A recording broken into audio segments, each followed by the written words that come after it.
Wali Kota Ambon lantik anggota Badan Pemusyawaratan Desa dan Sandiri Negeri.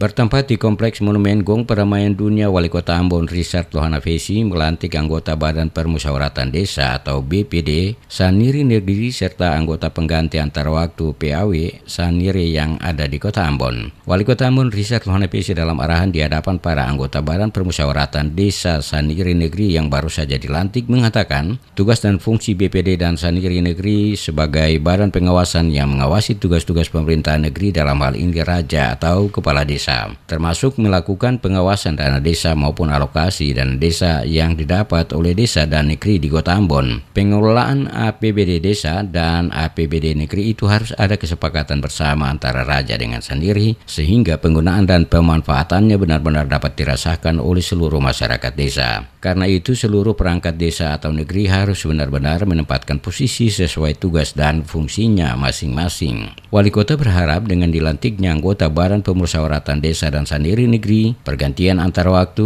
maka tugas-tugas masing-masing pengurus dapat berjalan secara baik sesuai tanggung jawab bersama. Sandiri dan BPD ini melaksanakan fungsi pengawasan seperti DPRD. Pengelolaan dan penyelenggaraan pemerintahan tetap itu di tangan Raja dan Sandiri Rajapati atau kepala desa dan kepala-kepala pemerintah dan sebagainya. Nah, oleh karena itu secara proporsional kita harus memahami itu.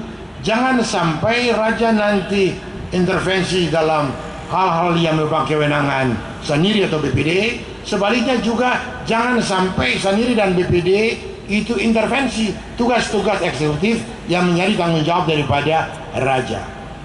Mereka yang dilantik antara lain Sandiri Negeri Lehari, Kecamatan Li Timur Selatan, BPD Negeri Lama, Poka dan Wayame, serta anggota PAW Sandiri Negeri Paso, Hatiwe Besar dan Hatiwe Kecil. Acara pelantikan tersebut turut dihadiri Dandim 1504 Ambon, Kapolres Pulau Ambon dan Pulau-Pulau Lease, Wali Kota Ambon dan Wakil Wali Kota Ambon, serta perangkat OPD Pemkot.